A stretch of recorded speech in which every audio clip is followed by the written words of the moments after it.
請問問題。我想問謝偉俊，冤有頭啊！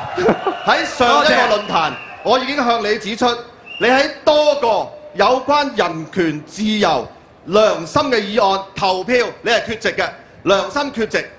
但係更加重要嘅呢，就係佢反對咗啲乜嘢？你問問題先得㗎。問問題，佢反對咗咩呢？低門檻選特首、取消功能組別，同埋連要求循序漸進去搞普選，你都反對嘅。我認為你根本就係民主冇排放。問題係咩呢？請你就講下接唔接受你自己係民主 A 貨呢？我從來咧都冇標榜自己任何嘢嘅，大家只要睇我往績嚟決定究竟我係屬於邊一個。我咧梁家傑，我想問你點解我要彈下煲呔嗰陣時，你閃閃縮縮放走佢啊？點解我呢個係我主場啊！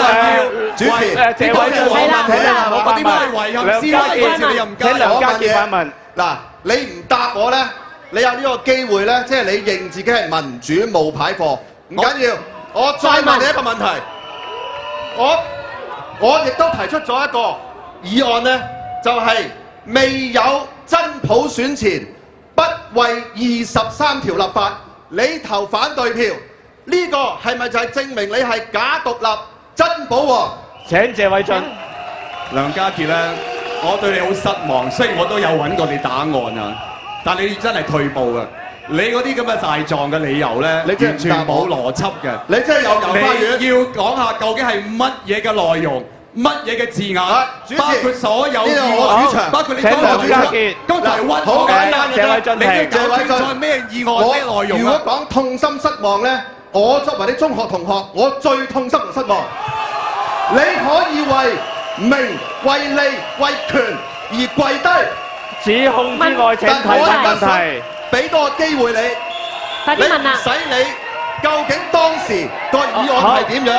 謝偉俊，掌握呢個機會，佢俾你。你贊唔贊成未有真普選不立23條？請謝偉俊。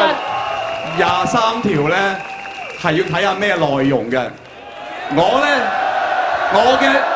我同你係華人嘅同學。我咧最崇尚自由嘅，任何違反香港人嘅自由，我都會反對。謝偉俊，我梁家傑，我收與你為伍啊！你除咗係民主冒牌貨，係假嘅獨立真保皇之外咧，你仲係反智。請問問題。天主教監察法10秒。議員小組咧就話你提議案。反對翻係反智嘅，你同唔同意你係反智契仔？梗係唔同意啊！斷章取義。